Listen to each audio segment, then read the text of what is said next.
उनकी एक खास बात मैं जरूर बताना चाहूंगा। हालांकि वो मुसलमान थे लेकिन वेजिटेरियन थे। उनका बड़ा प्रेम था। एनिमल्स आर एंजल्स विद फर। पक्षी जगत पर्यावरण का सूचक होता है। कलाम जी क्या कहते थे? वो पर्यावरण का सूचक है, और अगर वो मुसीबत में है तो समझ लेना कि अब हमारे भी बुरे दिन दूर नहीं है। एक बार उनको जो डीआरडीओ की उनकी दीवार हुआ करती थी ना बाउंड्री की, तो उनको बोला गया सिक्योरिटी के लिए कांच वांच लगा दो। बोला बिल्कुल नहीं, ये बर्ड्स के लिए बड़ा हार्मफुल हो सकता है। उन्होंने मना कर दिया। और जिस समय वो प्रेसिडेंट बने थे, बाद में जब वो राष्ट्रपति भवन के अंदर मुगल गार्डन में जब वॉक किया करते थे ना, तो वो एक मोर को देखा जो ना मुंह खोल पा रहा ना बंद कर पा रहा है। स्पेशली उन्होंने वेटनरी डॉक्टर को बुला के देखा, तो देखा मोर के गले में ट्यूमर है, ना मुंह खोल पा रहा है ना मोर मुंह बंद कर पा रहा है। उन्होंने इसका इलाज कराया। एक लीडर की महानता का इसी बात से पता चलता है कि वो किन लोगों की मदद कर रहा है जो बदले में उन्हें कुछ नहीं दे सकते। जब कोई लीडर ऐसे लोगों की मदद करता है जो बदले में कुछ नहीं दे सकता, वही एक महान लीडर की निशानी है। अच्छा, अब्दुल कलाम जी की एक बात मेरे दिल को छू गई। वो परिवारवाद नहीं राष्ट्रवाद में बिलीव किया करते थे। जब वो राष्ट्रपति भवन में थे, See, he's a man of principle and therefore is always respected everywhere. उनके क्योंकि जो भाई थे ना, उनको बहुत प्रेम करते थे, बहुत प्रेम करते थे अपने भाई से, बचपन से ही प्रेम था। और उनके अपने सगे भाई का पोता दिल्ली के अंदर मुनीरका में किराए के कमरे पर रहा करता था। 2006 में जब कलाम ने एक दफा सारे परिवार को इनवाइट किया, क्योंकि उनका कोई परिवार वहां रहता नहीं था, वो राष्ट्रपति भवन में अकेले रहते थे। और जब एक बार उन्होंने सारे परिवार को बुलाया राष्ट्रपति भवन में, तो वो लोग 8 दिन तक रहे। और सारे परिवार, क्योंकि 10 भाई बहन थे ना, तो 52 लोग आए। और कलाम जी ने देखा बहुत खर्चा हो रहा है, तो उन्होंने चाय की प्याली तक का हिसाब रखना शुरू किया।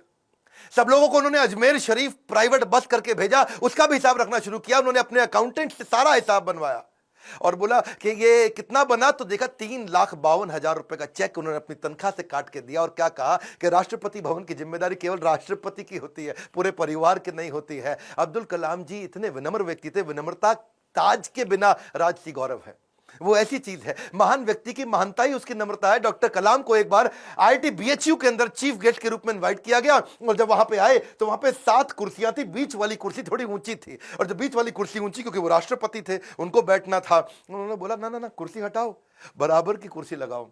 तो बोले नहीं सर, ये स्पेशल कुर्सी है हमारे चीफ गेस्ट के लिए। तो वो समझ गए कि चीफ गेस्ट कौन होते हैं भैया, जो एजुकेशन में महागुरु है वही है। तो उन्होंने वाइस चांसलर को बोला आप आइए बैठिए। वाइस चांसलर घबरा गए, बोला राष्ट्रपति आप हैं, you are the first person of our country, आप बैठेंगे। बोला बिल्कुल नहीं। फिर उन्होंने अपनी कुर्सी हटवाई, बराबर की कुर्सी पे बैठे। कलाम जी ऐसे थे, ईमानदारी एक जादुई गुण है। यदि आपका हृदय ईमान से भरा है तो शत्रु का पूरा संसार आपके साथ खड़ा है। कहते हैं कि कोई भी पैतृक संपत्ति, माता पिता की दी हुई कोई भी पैतृक संपत्ति ईमानदारी के बराबर आपको अमीर नहीं बना सकती।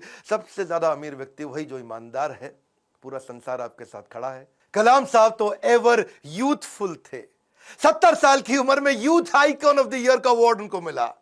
हमेशा जीवन में भगवत गीता और कुरान दोनों साथ में रखते थे। 83 वर्ष की उम्र में उन्होंने रिटायर नहीं किया, रिट्राई किया। He was not tired, he was inspired, he was not tired up, he was fired up। आंखों में रोशनी तो उनकी कम हो रही थी, पर युवाओं के भविष्य को रोशन करने में लगे थे। उनके शरीर के पांव के कदमों की गति कम हो गई थी, पर देश की समृद्धि की गति को बढ़ाने में लगे हुए थे। एक असाधारण, एक अनोखा, अस्वाभाविक, अलौकिक व्यक्तित्व के 2015 में हमेशा के लिए हमको अलविदा करके चले गए। और कहां गए? उसी IIM शिलोंग के अंदर आखिरी लेक्चर देते वक्त जैसे क्षत्रिय अपने युद्ध के मैदान में लड़ाई करते हुए वीर गति को प्राप्त करता है, ऐसे ही IIM शिलोंग के अंदर लेक्चर देने के बाद तुरंत वहीं लेक्चर देते वक्त जो कल था वो आज नहीं है, जो आज है वो कल नहीं होगा, वैसे ही इस ब्रह्मांड में दूसरा कोई कलाम नहीं होगा। स्विट्जरलैंड जैसा देश जो साइंटिफिक रिसर्च के मामले में 8वें पायदान पे आता दुनिया में, और जब वो 26 मई कलाम स्वयं जब उनके देश गए थे, तो वही स्विट्जरलैंड उसको साइंस डे के रूप में मनाता है।